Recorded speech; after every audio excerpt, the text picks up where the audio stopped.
Muy buenos días, oficial de cumplimiento de Financia Más. Bienvenido a este primer curso avanzado para el área de cumplimiento. Es para mí nuevamente pues un gusto estar por este medio compartiendo estos temas de interés para el área de cumplimiento, para el oficial de cumplimiento. Bienvenido. Ok, ¿qué temas vamos a tratar en esta capacitación? Vamos a hablar de enfoque basado en riesgos, digamos el coco de los oficiales de cumplimiento, ¿no? El elaborar o el implementar un EBR dentro de la entidad, diseñando una buena metodología de evaluación de riesgos, midiendo o estableciendo un método de medición adecuado que permite identificar de manera adecuada cuáles son los riesgos que tiene la entidad financiera y qué peso se le va a dar, ¿no? O qué importancia se le va a dar a cada uno de ellos. Implementar este diseño, valorar de manera periódica todo el enfoque en general, rediseñar, reimplementar, etcétera, ¿no? Todos estos temas que vamos a ver a lo largo de esta presentación. Entonces, vamos a analizar antecedentes y fundamentos y desde dónde viene todo esto, ¿sí? Y hablando, por ejemplo, de organismos internacionales, vamos a adentrarnos un poquito en la Evaluación Nacional de Riesgos en su última edición, esta última publicada en 2020, y por último vamos a hablar de este documento, ¿no? Que nos va a decir cómo vamos a identificar nuestros riesgos, cómo los vamos a medir, cómo los vamos a mitigar, ¿no? También, y de qué manera vamos a estar revisando esos mitigantes o esos controles, lo que se conoce como metodología de evaluación de riesgos. Muy bien, vamos a iniciar con el tema, empezando con los antecedentes y el fundamento de todo este enfoque basado en riesgos. Bueno, pues de acuerdo con la guía del enfoque basado en riesgos del sector bancario, emitida esta guía por el Grupo de Acción Financiera Internacional, el enfoque basado en riesgos de antilavado de activos y contra el financiamiento al terrorismo significa que, bueno, las instituciones financieras deben identificar, evaluar y entender los riesgos, ¿no? Tanto el lavado de activos como el financiamiento al terrorismo a los que están expuestos. Y además también adoptar las medidas adecuadas para mitigar de manera efectiva esos riesgos. Entonces tenemos que identificar, evaluar, entender y ya después de entenderlos, ahora sí, mitigarlos, ¿vale? Al evaluar estos riesgos, las instituciones financieras deben analizar y tratar de entender la forma en la que estos riesgos que ya hayan identificado les están afectando o les pueden afectar. Y de esta manera, bueno, pues la evaluación del riesgo va a proporcionar una base para la aplicación sensible de medidas antilavado y contra el financiamiento. Es decir, si yo identifico ya los riesgos y si yo los entiendo, puedo aplicar los controles adecuados para mitigar esos riesgos que yo ya identifiqué. ¿Sale? El enfoque basado en riesgos no es infalible, es decir, aunque nosotros como entidades financieras estemos implementando buenos controles, eso no quiere decir que estemos exentos de que pues, nos puedan meter un gol, ¿no? De que de alguna manera pueda llegar un cliente que pueda estarse dedicando a actividades ilícitas y pueda estar utilizando nuestra actividad financiera como vehículo para lavar sus activos, ¿vale? Entonces, habrá ocasiones en las que una institución, pues bueno, haya tomado todas las medidas razonables para identificar y mitigar sus riesgos, pero siendo así, bueno, se le sigue utilizando para fines delictivos, ¿no? Como lo es estos delitos de lavado de dinero y financiamiento al terrorismo. Un enfoque basado en riesgos no exime a las instituciones financieras de mitigar los riesgos si estos han sido evaluados como bajos. Es decir, si ya identificamos nuestros riesgos y en nuestro proceso de evaluación se determinó que esos riesgos son bajos, eso no quiere decir que no tengamos que aplicar el enfoque basado en riesgos o que no tengamos que aplicar medidas. Esas se tienen que aplicar. ¿Por qué? Porque al no aplicarlas, estos riesgos se pueden disparar, ¿no? Y pueden pasar de ser bajos a lo mejor hasta altos, ¿no? Si no estamos aplicando las medidas suficientes. La recomendación uno de este Grupo de Acción Financiera Internacional y su nota interpretativa también establecen que los países, bueno, deben exigir a las instituciones financieras, pero también a las actividades y profesiones no financieras designadas, que identifiquen, evalúen y tomen una acción eficaz para mitigar sus riesgos de lavado de activos y también de financiamiento al terrorismo. Y al implementar este enfoque, bueno, pues tanto las instituciones como las actividades no financieras deben establecer o deben de tener establecidos procesos tanto para identificar como para evaluar, monitorear, administrar y por último mitigar estos riesgos de lavado de activos y financiamiento al terrorismo. Entonces, el EBR, ¿qué quiere decir? Bueno, que cuando existen riesgos mayores, las instituciones y las actividades no financieras deben ejecutar medidas intensificadas, ¿no? Y por el contrario, si los riesgos son menores, bueno, se pueden aplicar por aplicar medidas más simples, ¿no? Medidas simplificadas. Esto, ¿qué quiere decir? Que el enfoque basado en riesgos va tendiente a que tus mitigantes van a ir acorde a los riesgos que has identificado. Si esos riesgos son mayores, pues tus mitigantes tienen que ser mayores y viceversa. Muy bien, no se puede permitir medidas simplificadas siempre que existe una sospecha de lavado de activos o financiamiento del terrorismo, ¿sí? Si nosotros, por ejemplo, al lanzar un producto, un servicio o que estemos operando en una zona determinada, pero si vemos que esa zona es de alto riesgo de lavado de activos y financiamiento del terrorismo, no podemos aplicar estas medidas simplificadas. Este enfoque debe constituir un fundamento esencial para la asignación eficaz de los recursos en todo el régimen preventivo y la implementación de medidas basadas en riesgo al cumplir las recomendaciones del GAFI. ¿Qué quiere decir esto? Que el GAFI precisamente lo establece en su recomendación primera, ¿no? O sea, primero identifica, evalúa, entiende y mitiga tus riesgos y después aplícame todas las recomendaciones que restan, ¿no? Pero esto te va a servir, o sea, el aplicar un enfoque basado en riesgos te va a servir a que canalices tus recursos hacia las áreas en donde se tengan que canalizar, ¿no? Hacia los mayores riesgos que se hayan identificado. Entonces, no solamente te va a servir para identificar, medir y mitigar, sino para que también asignes tus recursos a donde los debas de asignar, ¿no? Y no sea como estarle tirando, o perdón, estar aventando y no estarle tirando nada, ¿sale? Muy bien. También la recomendación 26 de Gafi, que se titula Regulación y Supervisión de las Instituciones Financieras, establece que los países deben asegurar que las instituciones financieras estén sujetas a una regulación, pero también a una supervisión, ¿no? Que precisamente analice que esa regulación se esté aplicando y se está aplicando de manera adecuada, ¿no? Y que además implementen pues eficazmente todas las recomendaciones del GAFI, ¿vale?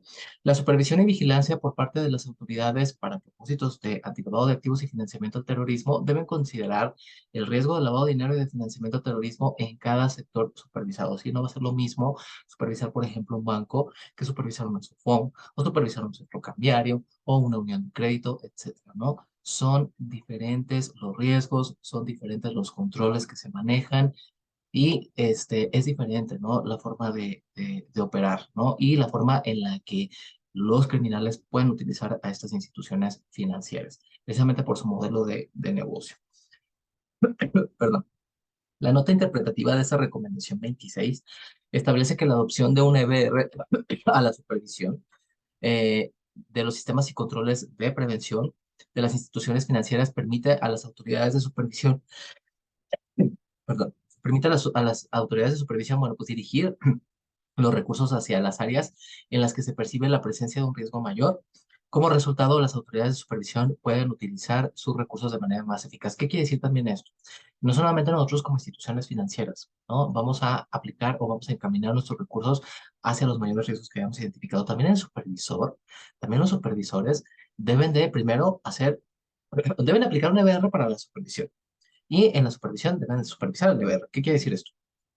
Para yo poder supervisar, tengo que determinar cuál es mi sector más riesgoso y cuáles son mis entidades financieras más riesgosas para dirigir mi supervisión primero hacia esas entidades. Entonces, yo como supervisor voy a elaborar mi programa de supervisión utilizando ese enfoque basado en riesgos y le voy a dar prioridad a las instituciones financieras que yo haya identificado de mayor riesgo. ¿Sí? Eso es lo que quiere decir esto. Entonces también el mismo supervisor va a encaminar sus recursos hacia a los mayores riesgos identificados.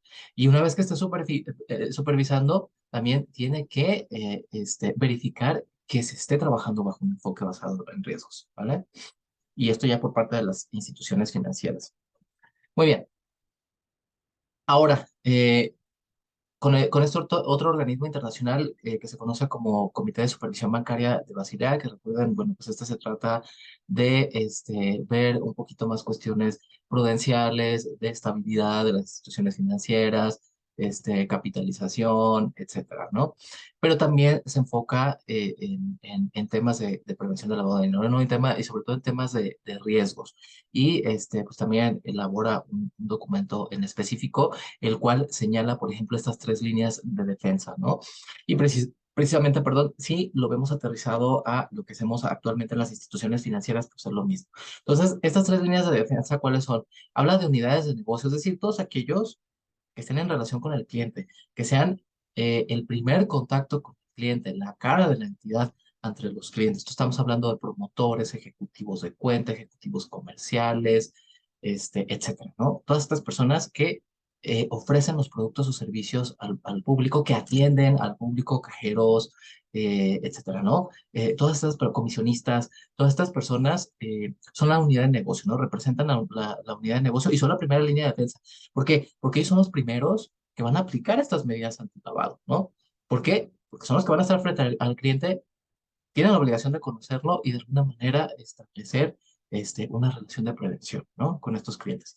Después viene el responsable de cumplimiento, que, bueno, pues el GAFI lo conoce en su recomendación 18 como oficial de cumplimiento y pues precisamente, ¿no? Es esta persona con esta preparación adecuada, con esta jerarquía suficiente para encaminar todo este régimen preventivo dentro de la entidad, para administrar los riesgos en una entidad, para que sus decisiones tengan peso, para que sus decisiones sean relevantes y de alguna manera sea la persona que esté dirigiendo toda esta política antilavado, ¿vale?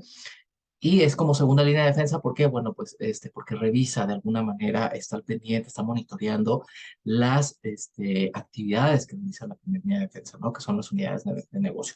Y como tercera línea de defensa tenemos a la auditoría interna, ¿sí? De ahí o de aquí radica la importancia de que se tenga un auditor interno. Eso también, bueno, depende del tamaño de las entidades financieras, ¿no? No para todas las entidades es posible hacer esto, pero bueno, pues se requiere precisamente esta auditoría, ¿no? En donde se va a analizar las actividades efectuadas tanto por las unidades de negocio como por el responsable de cumplimiento, ¿no? Y de alguna manera va o puede detectar situaciones que no hayan sido detectadas por el área comercial o que no hayan sido detectadas por el área de cumplimiento. Muy bien. Ok, ahora, ya que sabemos un poquito de dónde viene todo esto, ¿no? Y cuáles son los organismos internacionales que participan en esta gestión de riesgos o en este enfoque basado en riesgos, ahora vamos a entender qué es un riesgo, ¿no? Y qué es el riesgo. Bueno, pues se puede percibir como una función de tres factores, ¿no? ¿Y cuáles son esos tres factores? Una amenaza, una vulnerabilidad y una consecuencia. ¿Y qué debemos entender por cada uno de ellos? Bueno, pues la amenaza es una persona o grupo de personas, objeto de actividad con el potencial de dañar, ¿no? ¿Y a quién puede dañar? Al Estado, a la institución financiera, a la economía, a nivel internacional, etcétera, ¿no? Entonces, esta amenaza usualmente sirve como punto de partida esencial en el desarrollo de la comprensión de los riesgos de lavado de dinero y financiamiento al terrorismo, ya que consiste en tener una comprensión del entorno en lo que estos delitos se cometen, por ejemplo, los delitos de lavado de financiamiento y cómo se genera también el producto del delito, es decir, cuál es la actividad subyacente o precedente que genera estos recursos ilícitos, ¿no? Para identificar también su naturaleza y si es posible, bueno, pues su tamaño y volumen. Entonces, todo aquello con el potencial de dañar, eso se le debe de conocer o se le conoce como amenaza. Ahora, ¿qué es vulnerabilidad? Bueno, comprende aquellas cosas que se pueden explotar por la amenaza, es decir, donde la amenaza puede actuar, donde la amenaza puede desarrollarse, ¿sí? O que pueden sustentar o facilitar sus actividades. Entonces, en el contexto de evaluación de riesgos, tanto el lavado de dinero como el financiamiento del terrorismo, bueno, consisten en los factores que representan debilidades en los sistemas de control y sistemas de prevención de estos delitos, ¿no? Entonces son todas aquellas debilidades que nosotros, por ejemplo, tenemos como entidades financieras en nuestros propios controles o las debilidades que tiene el país en sus autoridades, en su reglamentación, etcétera, ¿no? Muy bien. También pueden incluir características de un sector particular, por ejemplo, los bancos o productos financieros en específico, servicios en específico, que los van a hacer más atractivos para que puedan ser utilizados para estos fines, ¿no? De lavado de activos o financiamiento al terrorismo. Y por último, la consecuencia, bueno, pues se refiere al impacto o daño que tanto el lavado de dinero como el financiamiento al terrorismo pueden causar, incluyendo el efecto de la actividad criminal o terrorista subyacente, es decir, la que se cometió previamente, en los sistemas financieros e instituciones financieras también, ¿no? Así como en la economía y en la sociedad en general. Entonces, es el daño que va a provocar cuando la amenaza actúa o cuando la amenaza se aprovecha de esta vulnerabilidad, digámoslo así. Entonces, la amenaza y la vulnerabilidad van a representar la probabilidad de ocurrencia de un riesgo y la consecuencia representa el impacto que causa este riesgo una vez que ya se presentó, ¿no? Ya que ya se configuró, se materializó, ¿vale? Muy bien. Vamos a ver algunos conceptos básicos de este enfoque basado en riesgo. Por ejemplo, ¿qué es riesgo? Bueno, pues se le conoce a la probabilidad de que nosotros como sujetos supervisados o sujetos obligados a las disposiciones de carácter general podemos ser utilizados por nuestros clientes o nuestros usuarios para realizar actos o operaciones a través de los cuales se pudiesen actualizar los supuestos previstos tanto en el artículo 139.4 como en el 400 bis, es decir, operaciones con recursos de procedencia ilícita y financiamiento al terrorismo. Ahora, ¿qué es grado de riesgo? Bueno, la clasificación que le vamos a dar a nuestros clientes y que llevamos a cabo cada entidad financiera dependiendo del modelo de riesgo que tengan o de la matriz de riesgo que tengan, con base a la evaluación de ese riesgo, ¿no? Es decir, vamos a determinar cuáles son los elementos, los indicadores de riesgos que vamos a tomar en cuenta para estar calificando a nuestros clientes y determinar un grado de riesgo en específico. Ahora, los mitigantes, bueno, son las políticas, procedimientos implementados por los sujetos supervisados que van a contribuir a administrar, pero también a disminuir la exposición de los riesgos identificados y que estos estén plasmados en este documento, ¿no? Que se conoce como metodología de evaluación de riesgos. Muy bien, la evaluación de riesgos, ¿qué es? Bueno, pues es el proceso de comparación de los resultados de análisis de riesgos para determinar también su nivel de tolerancia, es decir, hasta qué apetito del riesgo tengo yo como entidad financiera, hasta dónde voy a permitir que mi riesgo me alcance, ¿no? Y de ahí para abajo, bueno, pues lo tengo que mantener y mis controles los tengo que estar ajustando para que se mantenga ese nivel de tolerancia al riesgo. Muy bien. Tratamiento al riesgo. Bueno, pues es el proceso destinado a modificar el riesgo. Por ejemplo, recuerden que los riesgos no se eliminan, solamente se modifican, se controlan, se administran. Y si se eliminaran, bueno, pues tendríamos que dejar de ser entidad financiera, por ejemplo, ¿no? Entonces, ¿cuáles son estos procesos? Evitar el riesgo, ¿sí? Por ejemplo, a lo mejor decir, bueno, determinado producto conlleva este riesgo, mejor no lo implemento. Aceptar o aumentar con objeto de buscar oportunidad, ¿sí? Dependiendo del riesgo que hayamos identificado. Eliminar la fuente de riesgo, sí. Por ejemplo, a lo mejor si voy a trabajar con determinados clientes de un producto que ya tengo existente y, bueno, pues mejor no trabajo con esos clientes y elimino el riesgo que me van a representar, ¿vale? Eh, cambiar la probabilidad o las consecuencias, por ejemplo, aumentando los controles, ¿no? En la manera de que estemos ajustando nuestros controles, pues vamos a modificar la probabilidad de que esos riesgos se presenten y también el impacto que pueden causar, ¿no? Y compartir los riesgos con otras partes. Por ejemplo, si formamos parte de un grupo financiero, un grupo comercial, un consorcio, etcétera, bueno, pues podemos compartir esos riesgos con las otras entidades financieras que forman parte del grupo. Control. ¿Qué debemos de conocer como control? Bueno, medida que modifica un riesgo a reducir la probabilidad de ocurrencia o las consecuencias posibles y pues esto tiene mucho que ver con este tratamiento del riesgo que es cambiar la probabilidad de las consecuencias, ¿vale? Riesgo residual, que es, bueno, pues es el riesgo remanente después del tratamiento del riesgo inherente. Nosotros al momento de identificar nuestros riesgos, medirlos e implementar esa medición o ese método de medición, vamos a determinar un riesgo inherente, ¿no? Es que es el riesgo por nuestra propia naturaleza, nuestras propias características como entidad financiera, por el modelo de negocio que estemos llevando. Y el riesgo residual va a ser el riesgo que resulta una vez que yo aplico mis controles, es decir, riesgo inherente menos controles igual a riesgo residual, ¿vale? Muy bien. Ahora vamos a ver el siguiente tema, que es la Evaluación Nacional de Riesgos, que fue publicada en el año 2020, pero bueno, pues en el 2019 sacaron o publicaron resultados preliminares, ¿no? Pero ya el documento oficial se publicó hasta el año 2020. Bueno, ¿qué debemos entender como Evaluación Nacional de Riesgos? Bueno, pues es una autoevaluación del gobierno mexicano coordinada precisamente por la Unidad de Inteligencia Financiera con la colaboración de todas las instancias que participan en el régimen nacional de prevención y combate a estos delitos, como lo puede hacer la Comisión Nacional Bancaria de Valores, el SAT, la misma Secretaría de Hacienda y Crédito Público, la Fiscalía General de la República, etcétera, ¿no? Como son, bueno, pues estos y también incluso el Poder Judicial de la Federación, con la finalidad de identificar y entender los riesgos a los que se encuentra expuesto el país, ¿sí? Porque esta es una evaluación tendiente a ver cuál es la situación que tiene el país, ¿no? Que guarda el país de todos estos, o frente a todos estos delitos, ¿no? Y estos resultados, bueno, pues los da a conocer y precisamente nos van a ayudar a nosotros o va a ser un insumo para poder nosotros elaborar nuestro propio enfoque basado en riesgos. Este ejercicio se hace cada 3 años, ¿sí? Y ya está próximo a publicarse el siguiente resultado para el 2023. Muy bien. En esta evaluación nacional de riesgos se determinan, por ejemplo, diferentes riesgos. Uno de ellos son los riesgos que tiene el sistema financiero mexicano en su evaluación sectorial, ¿sí? Y bueno, pues es importante mencionar que algunos de los sectores obtuvieron una calificación más baja en comparación con la evaluación pasada que se publicó en 2016. En la evaluación pasada se encontraban en riesgo alto, por ejemplo, lo que es la banca múltiple del G7, las casas de bolsa, las casas de cambio, la banca múltiple comercial. Y si se fijan, bueno, pues esta evaluación solamente quedaron la banca múltiple del G7 y la banca múltiple cambiarios como el riesgo alto. Todo lo demás, pues ya disminuyó de riesgo de acuerdo a la percepción de los mismos sectores. Nosotros como SOFOMES no reguladas estamos en un riesgo medio bajo, ¿no? Los únicos que tienen un riesgo bajo son las AFORES. De ahí en fuera, bueno, pues los riesgos son mayores, pero nosotros como SOFOMES sí estamos en un riesgo medio bajo. Muy bien. En cuanto a las actividades vulnerables, bueno, pues esta es la evaluación que se obtuvo de cada actividad. Por ejemplo, en riesgo alto, pues se mantuvieron las obras de arte, los vehículos, la compraventa de vehículos, metales y piedras preciosas y los servicios de blindaje. ¿Sí?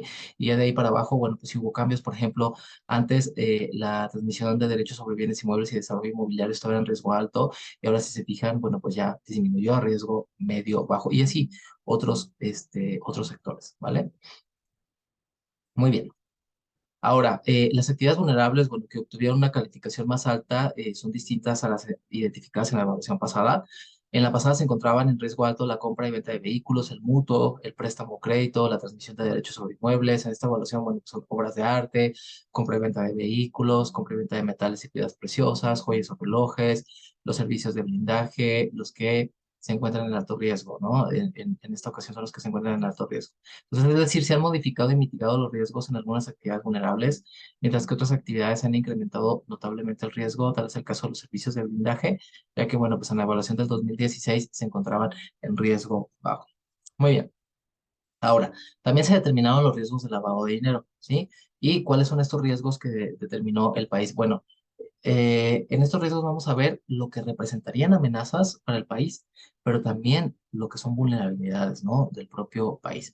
Ok, en cuanto a amenazas, tenemos a la delincuencia organizada que sigue estando a la cabeza, teniendo una probabilidad alta y un impacto alto. Podemos ver los numeritos en la gráfica. La gráfica está diseñada con un impacto en su eje vertical y una probabilidad en su eje horizontal, ¿no? Y tenemos los tres grados de riesgos, alto, medio y bajo. Entonces vamos a tener un impacto bajo, medio, alto y una probabilidad baja, media y alta, ¿vale? Entonces, el número uno, delincuencia organizada, lo tenemos en un impacto, en una probabilidad alta e impacto alto, es decir, la probabilidad de ocurrencia de estos riesgos es mucha, es mucho mayor y cuando ocurren, el impacto, las consecuencias son muy, muy, muy graves, ¿vale? También como amenaza tenemos al nivel de recursos ilícitos generados en el país y por todos estos delitos que se cometen. También eso tiene una probabilidad alta y un impacto alto, e incluso más alto que la delincuencia organizada. La corrupción también tiene una probabilidad alta y impacto alto, ¿no? Y estas representan las amenazas de este delito de lavado de dinero. En cuanto a las vulnerabilidades, las deficiencias que tiene el país, las debilidades que tiene el país, bueno, tenemos a la certeza jurídica e impunidad y eficacia en la implementación de la normativa. Es decir, de cuántas o de todas estas situaciones de lavado de dinero que se presentan, cuántas se denuncian y cuántas llegan a sentencia, ¿no? Realmente son muy pocas. Entonces, la falta de impunidad, o la impunidad, la falta de sentencia, la falta de persecución de los delitos, pues es muy grande, sí, porque pues nuestros controles o de las autoridades, los organismos tienen muchas deficiencias, ¿no? Entonces se están atorando todos estos detalles ahí, ¿vale? La economía informal también, las operaciones en efectivo, en pesos, también representan una vulnerabilidad. Las infraestructuras del mercado, pero si se fijan, estas ya tienen, pues, por ejemplo, lo que es infraestructuras del mercado, lo que es SPEI, el CODI, todas esas, bueno, pues tienen una probabilidad baja, pero también un impacto bajo, ¿no? Precisamente porque pues no representan una amenaza fuerte o una vulnerabilidad fuerte para el país, ¿no? Porque si hay controles, ¿no? Se permite cierta trazabilidad de los recursos, lo que no se da, por ejemplo, en el manejo de efectivo, ¿no? Las operaciones en dólares de los Estados Unidos y otras divisas, bueno, pues tiene una probabilidad media y un impacto medio una probabilidad media de ocurrencia y pues las consecuencias serían medias también. Y los movimientos transfronterizos en puertos de entrada y salida internacional también tendrían un impacto, una probabilidad alta y un impacto alto, ¿no? Entonces, estos son los riesgos de lavado de dinero. Ahora vamos a ver los riesgos de financiamiento del terrorismo que se consagran ahí mismo en esa evaluación, que es, por ejemplo, la existencia de grupos terroristas nacionales o internacionales, ¿sí? Esta sería una amenaza para el país. Realmente, bueno, pues es una probabilidad baja de que, este, de que se presenten estos grupos terroristas nacionales o internacionales en el país, pero el impacto sí sería grave, ¿no? Las consecuencias sí serían altas, serían graves. La generación de recursos encaminados a grupos terroristas dentro del territorio nacional, bueno, también representa una probabilidad baja, pero un impacto medio, ¿sí? La existencia de combatientes terroristas de nacionalidad mexicana, estos sí representan una probabilidad también baja, pero un impacto medio. Eh, hasta aquí serían las amenazas, ¿no? Estos tres puntos representarían una amenaza para el financiamiento al terrorismo en México. ¿Cuáles serán las vulnerabilidades que tenemos como país en este delito? Bueno, por la posición geográfica y la porosidad que tenemos en las fronteras, sobre todo con la frontera norte y la frontera sur. Bueno, pues esta tendría una probabilidad alta de ocurrencia, pero tiene un impacto medio, ¿no? La falta de conocimiento y capacitación de nosotros como entidades financieras sobre temas de financiamiento al terrorismo también es una probabilidad alta, porque sí, hay indicadores de riesgo que están más bien enfocados al lavado de dinero por mal financiamiento y también el impacto sería medio, ¿no? Y por último, la posibilidad de que las organizaciones sin fines de lucro puedan ser utilizadas para cometer actos de financiamiento al terrorismo. Bueno, pues también esa representa una probabilidad baja, pero el impacto sí sería medio, ¿no? Precisamente por la naturaleza de este tipo de organizaciones y los recursos que pueden manejar también, ¿no? Muy bien. En cuanto a los riesgos del régimen preventivo, es decir, tanto de las autoridades como de las entidades financieras, de los controles que existen, bueno, ¿cuáles son? Las deficiencias en los sistemas de monitoreo y alertamiento, esta vendría siendo una vulnerabilidad, y aquí representa, bueno, pues una probabilidad media y un impacto medio también, ¿no? ¿A qué se refiere esto? Bueno, pues a los escenarios de alertamiento que nosotros tenemos como entidades financieras, si nuestros sistemas realmente están emitiendo las alertas que deben de emitir o no en base a estos escenarios de alertamiento, si están bien configurados nuestros sistemas, si tenemos buenos sistemas, si las alertas las estamos analizando, si estamos dictaminando las operaciones, si las estamos reportando, etcétera, ¿no? También el diseño de aviso reporte conforme a estándares internacionales, esto sobre todo tratándose de actividades vulnerables, tendría también una probabilidad e impacto medios. Falta de obligatoriedad de la normativa para implementar un EBR por parte de las sociedades financieras, del sistema financiero o las entidades financieras. Realmente este representa una probabilidad baja porque sí, de acuerdo a las disposiciones estamos obligados a implementar un EBR, pero bueno, pues en caso de que se presente el impacto sería medio, ¿no? La falta de obligatoriedad también para aplicar un EBR, pero para actividades vulnerables, aquí sí representa, por ejemplo, una probabilidad de impacto medios. ¿Por qué? Porque hasta la fecha las actividades vulnerables no están obligadas, ¿no?, a implementar un EBR como si lo estamos las entidades financieras. La falta de maduración de los modelos de riesgo de los supervisores del sistema financiero para implementar un EBR, aquí realmente es una probabilidad baja porque sí lo están implementando. Por ejemplo, la Comisión Nacional Bancaria de Valores hace su calendario de supervisión en base a un enfoque basado en riesgos y, bueno, pues en caso de que se presente el riesgo, el impacto sería alto, ¿no? Y por último, la falta de maduración para estos modelos de riesgo, pero por parte de los supervisores de actividades vulnerables. Aquí realmente sí representa una probabilidad alta y un impacto súper alto. ¿Por qué? Porque realmente no lo aplican, ¿no? Al momento de las visitas de verificación no aplican un enfoque basado en riesgos. Entonces no se aplica ni desde el supervisor ni desde los sujetos obligados de actividades vulnerables. Muy bien. Riesgos emergentes, sobre todo estos riesgos que salieron pues, en base a la pandemia, ¿no? En base a la publicación de la ley FinTech y todo esto. Bueno, pues hacen referencia a situaciones, por ejemplo, tendencias delictivas o amenazas regionales o incluso también mundiales con potenciales consecuencias negativas para el régimen preventivo que, bueno, pues sin presentar aún una incidencia significativa en términos de índices delictivos, irrumpen en el escenario de determinado país, ¿no? Entonces, por ello, tanto las autoridades que integran el régimen de PLD, contra el financiamiento del terrorismo también, como los sujetos obligados del sistema financiero y de las actividades vulnerables, bueno, pues deben permanecer atentos a los nuevos riesgos que se presenten en base a estos delitos para asegurar que, bueno, pues las medidas que realizan continúen mitigando estos riesgos de manera efectiva y que también, pues, puedan detectar e informar actividades sospechosas, ¿no? ¿Cuáles son estos riesgos emergentes que se determinaron? Bueno, pues son las instituciones de tecnología financiera, pero que sean proveedoras de activos virtuales y el régimen antilavado y contra el financiamiento del terrorismo ante los riesgos emergentes que resultaron, por ejemplo, por la pandemia de la enfermedad del COVID-19.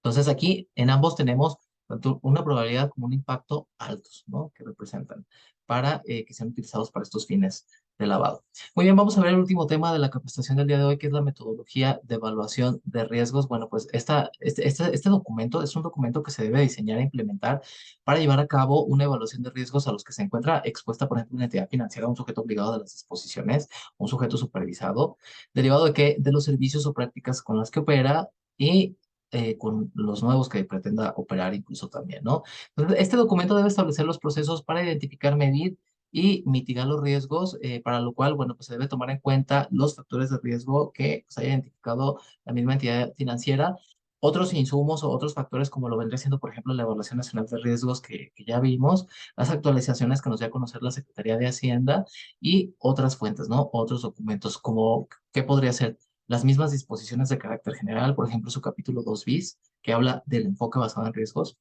y también la guía para la evaluación de riesgos en materia de prevención al lavado de dinero y financiamiento al terrorismo que emite o que publicó la misma Comisión Nacional Bancaria de Valores y obviamente pues la misma Evaluación Nacional de Riesgo, ¿no? Estos van a ser las fuentes para, o los documentos que a nosotros nos van a ayudar para elaborar nuestra propia metodología.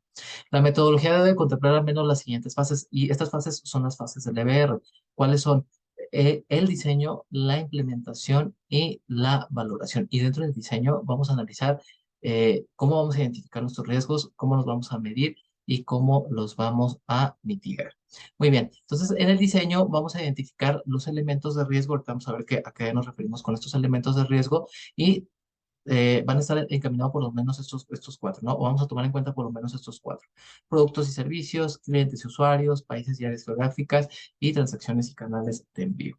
Ok, ya una vez que identificamos nuestros riesgos, vamos a establecer el proceso de medición y vamos a determinar una matriz de probabilidad de impacto. Es decir, el método de medición debe de tener precisamente esta relación de la probabilidad de ocurrencia del riesgo y el impacto que causaría en caso de que se presente.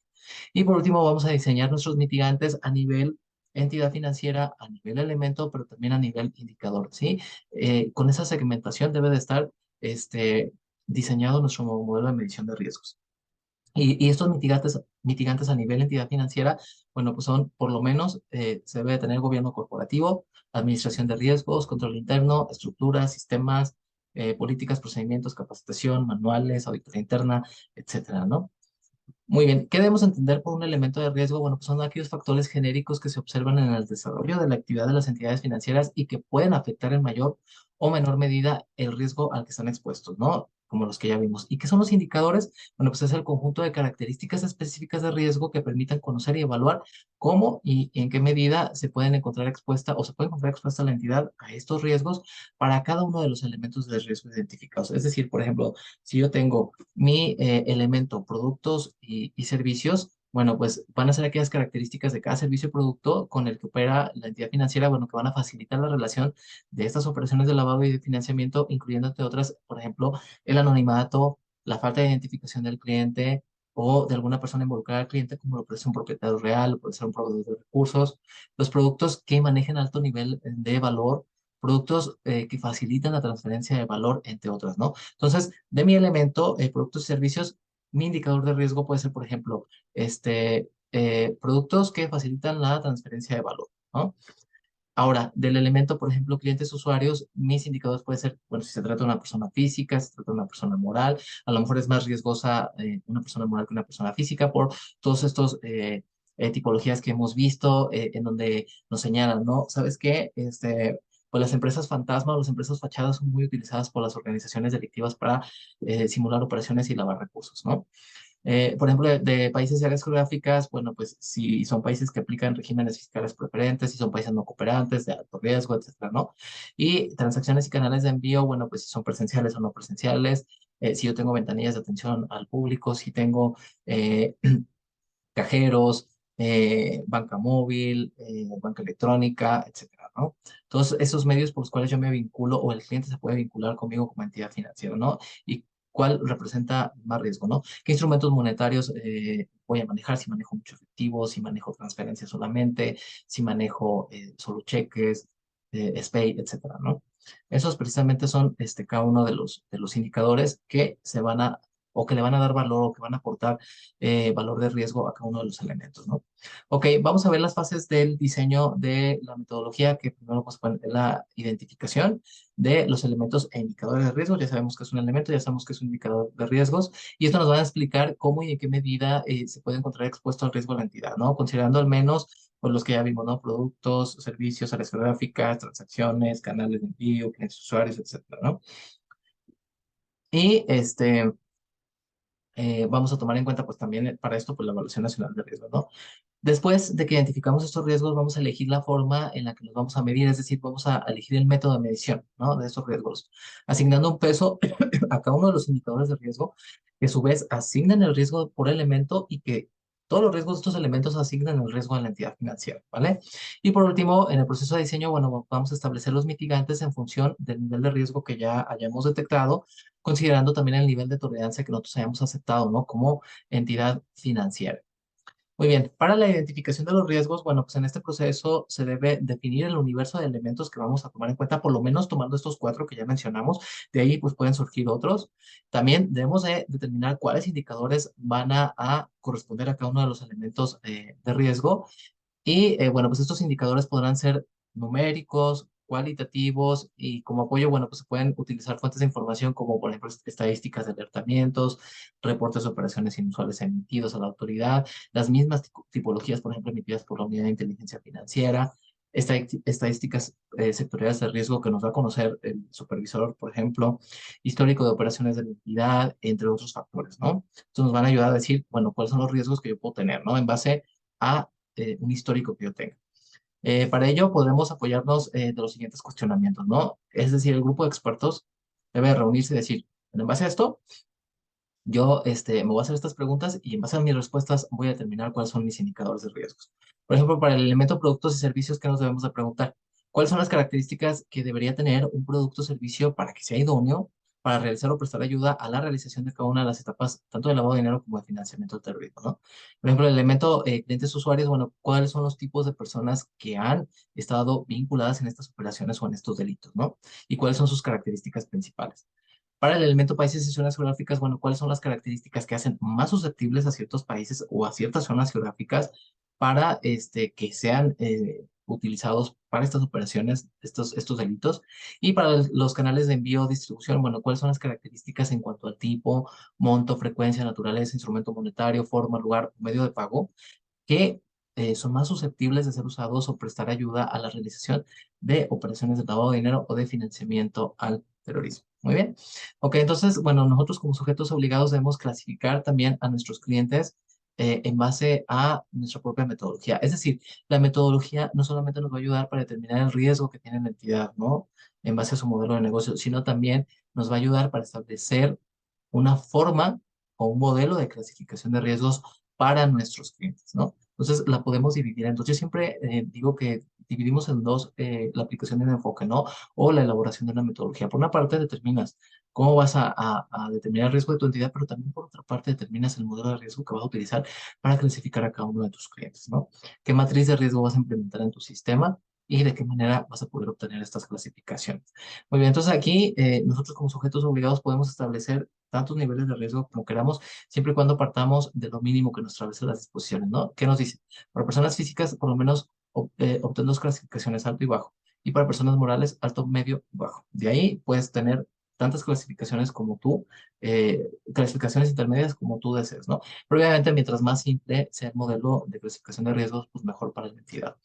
El proceso de medición, bueno, pues este proceso exige la participación de todas las áreas de la entidad financiera, incluyendo la alta dirección, por ejemplo. Y bueno, pues aquí se debe crear una matriz de riesgos que va a definir el valor de importancia que tiene cada factor de riesgo que ya nosotros previamente hayamos identificado, tomando como base la probabilidad de ocurrencia de los eventos de riesgo, la representatividad que los indicadores han tenido en la historia operativa de la misma entidad financiera y las deficiencias detectadas en la entidad o las vulnerabilidades, ¿no? Que esto por lo hace más susceptible a la entidad de exponerse a estos riesgos, ¿no? Y por último, el proceso de mitigación, bueno, pues en este proceso se deberán considerar aquellos controles, estructuras internas, medidas, criterios, políticas, procedimientos por implementar o implementados incluso ya por la entidad financiera, así como los recursos de los que dispone el área de cumplimiento, por ejemplo, que van a contribuir a administrar, a controlar y a disminuir la exposición de estos riesgos que nosotros ya hayamos identificado. ¿Y cuáles pueden ser estos? Bueno, pues los sistemas automatizados, la misma capacitación, por eso estamos aquí, la auditoría que hacemos cada año, las auditorías internas incluso que puede ser de manera periódica la misma entidad financiera, las líneas de mando, entre otros, ¿no? Los mitigantes podrán ser documentales, perdón, sistemáticos, ejecutorios de administración, operativos, etcétera, ¿no? Depende de la naturaleza, depende de el riesgo que esté atacando, ¿no? O que vaya a atacar este control. Muy bien, entonces ya con esto terminamos la etapa de diseño. Ahora vamos a la siguiente fase del EBR, que es la de implementación. ¿Qué quiere decir con esto? Bueno, pues debemos de implementar los mitigantes que ya hayamos diseñado, que hayamos documentado en los plazos establecidos. ¿Para qué? Para ver si realmente estamos obteniendo los resultados deseables, ¿no? De tal manera, bueno, pues que puedan ser evaluados estos controles y, bueno, permitir implementar controles adicionales de forma oportuna, ¿no? ¿Todo esto para qué? Para mantener en un nivel de tolerancia el grado de riesgo en la entidad, por ejemplo, ¿no? Cualquier modificación de procesos derivada de los mitigantes, bueno, pues debe quedar documentada también en nuestro manual de cumplimiento, ¿no? Y además, bueno, pues deben ser adoptados e implementados en la práctica.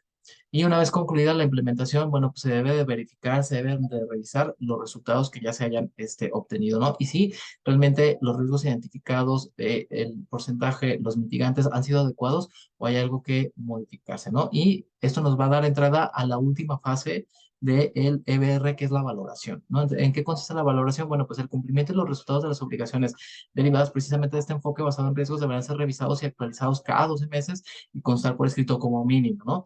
Obviamente, esto va a cambiar en caso de que, por ejemplo, la entidad lance nuevos productos, nuevos servicios, nuevas prácticas comerciales, nuevos sistemas, nuevas tecnologías, etcétera, ¿no? Pero por lo menos, si no hay ninguno de estos cambios, por lo menos se tiene que hacer cada 12 meses.